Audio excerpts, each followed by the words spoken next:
Have you ever thought that maybe an ancient Buddhist text could hold a secret? A kind of practical technology for our crazy modern lives? Well, today we're diving into a practice that is so simple but has some really surprising and shockingly relevant benefits. I mean, does this feel familiar to you? That constant feeling of being overwhelmed, the notifications, the pressure, the anxiety. It really can feel like our minds are just running a marathon with absolutely no finish line. We're all just looking for a way to find a little bit of calm in all that chaos. And this is where it gets really interesting. A text called the Kṣitigarbha Sutra offers up something that sounds almost too simple. The idea is that chanting a specific name can be a powerful tool. And we're not just talking about an act of faith here, but a genuine, practical technology to actually rewire your internal state. So let's jump right in with our first example. This is a name that's all about finding this unshakable confidence deep inside you. Okay, so this is Sajja Yawera. It translates to the lion's roar Tathāgata. And the idea here is just so powerful. Picture this. Just like a lion's roar makes every other animal in the jungle fall completely silent, this name represents a kind of inner voice, an inner authority that can quiet all that mental chatter. You know, the self-doubt, the anxiety, the endless what-ifs that run through our heads. Now, back then, the sutra promised some incredible things if you sincerely called on this name. It said you'd meet countless enlightened beings and, get this, receive a head anointing prophecy. In that era, this was the ultimate blessing. It was like getting a direct personal confirmation from the universe that yes, you are on the right path. Now, here's where my mind was kind of blown. Look at this parallel. This ancient prophecy is stunningly similar to a concept from modern psychology called unconditional positive regard, something pioneered by Carl Rogers. It's the experience of being completely and totally accepted for who you are, no judgment. And that is a cornerstone of modern therapy.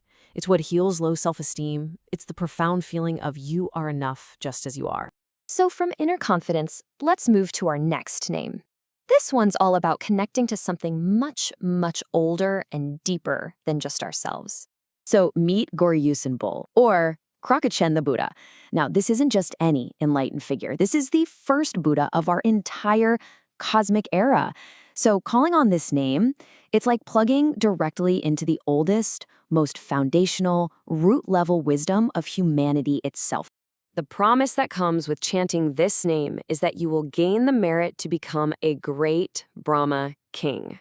Now, in its original context, this is a metaphor.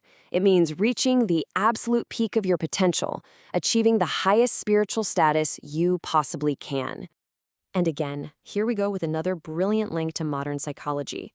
The promise of becoming a great Brahma king, that's basically the spiritual equivalent of what Abraham Maslow called self-actualization, becoming the best version of yourself.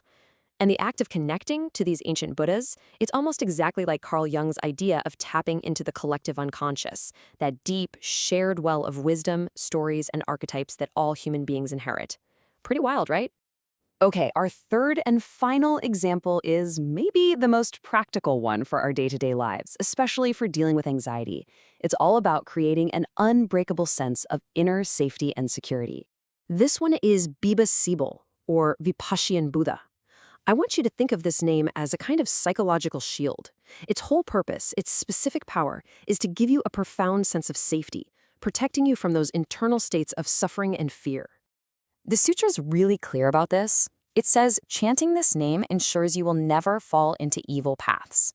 And what that really means is you can break free from those negative mental loops we all get stuck in. Instead of that suffering, you're promised rebirth in happy realms and the constant experience of something the text calls supreme and subtle pleasure.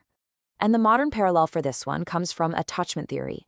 That promise of never falling into suffering, it's exactly like building what psychologists call an emotional secure base inside yourself. It's an internal sanctuary, a safe place you can always return to, which dramatically reduces anxiety and lets you face the world with real confidence. I mean, that is the very definition of psychological resilience. So we've seen these incredible parallels between ancient promises and modern psychology. But how? How does this actually work? The sutra says the power of even one name is all you need. I mean, it's a fair question, right? It can sound a little bit like magic. But the fascinating thing is, the ancient texts actually provide a kind of, well, an almost scientific-sounding explanation for the mechanism behind it all. So here's the breakdown. It's basically a three-step process. First, you tune in. You can think of each Buddha's name as a unique vibrational code that represents their specific positive qualities, like confidence or wisdom or safety. Second, you connect. By chanting the name, you're basically aligning your own mind's frequency with that positive code, like tuning a radio to the right station. And third, this connection purifies. That positive vibration begins to transform the negative patterns or karmic seeds that are stored deep down in your consciousness. And, the best part is that the text really emphasizes that you don't need to master all of them, or a dozen of them. The power is so concentrated that just focusing on even a single name is enough to bring about these profound, immeasurable benefits. It's so accessible. So when you boil it all down, what this ancient technology is really offering us is a way to consciously change the background soundtrack of our own minds. So instead of having a default track of anxiety or self-criticism playing on loop, you can choose to put on a new track, one of deep peace or unshakable strength or profound security. So I guess the final thought I want to leave you with is this. Every single one of us has a mental soundtrack playing, right now, on a loop. What if you actually had the power to choose the song? What would you choose to play?